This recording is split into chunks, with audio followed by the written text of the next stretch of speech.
We will now hear a perspective from Ms. Gretchen Stanton, Secretary of the WTO's SPS Committee. Ms. Stanton, the floor is yours.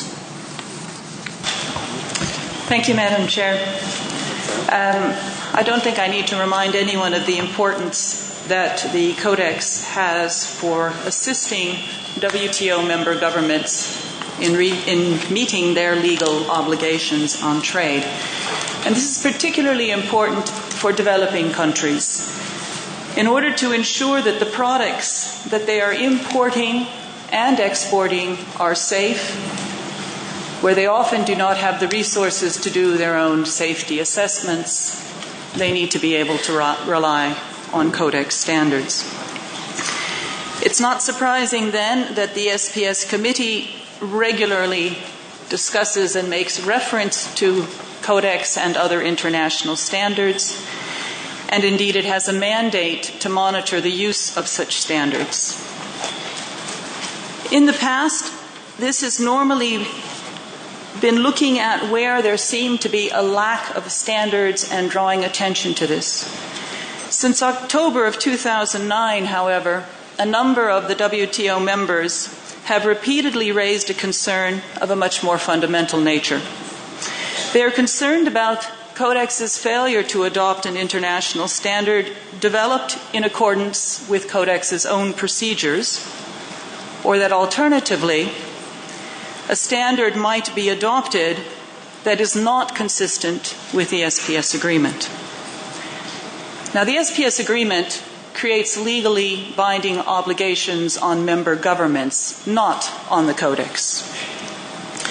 And the underlying obligation for governments is to ensure that any food safety measure that they take is based on scientific evidence and assessment of health risks and is no more trade restrictive than necessary to protect health.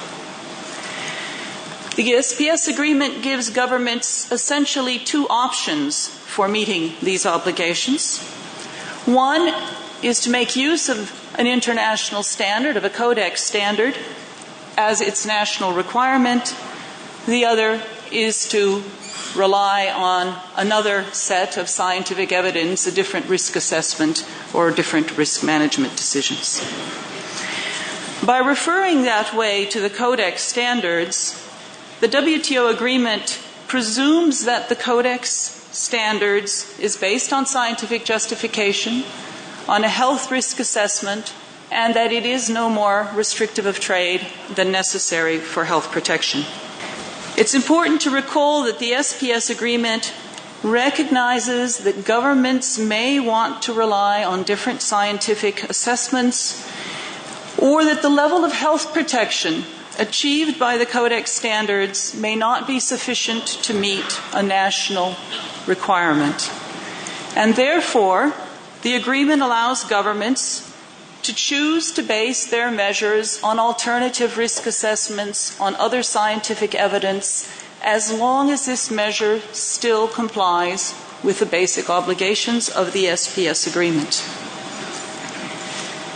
It's a very important provision of the SPS agreement because it allows adoption of international standards based on risk assessments, ensuring consumer health in those countries that wish to use the Codex standard, while it allows other countries to adopt different measures. The Codex and the WTO are very different institutions, of course. We have different mandates and different ways of working. But we share one very important common objective. We want to help governments ensure that the food crossing borders does not create risks to human health, while at the same time making sure that health requirements do not pose unjustified restrictions to trade. We need to always keep this objective in mind throughout all of our work, because our health and the health of our children depends on it. Thank you, Madam Chair.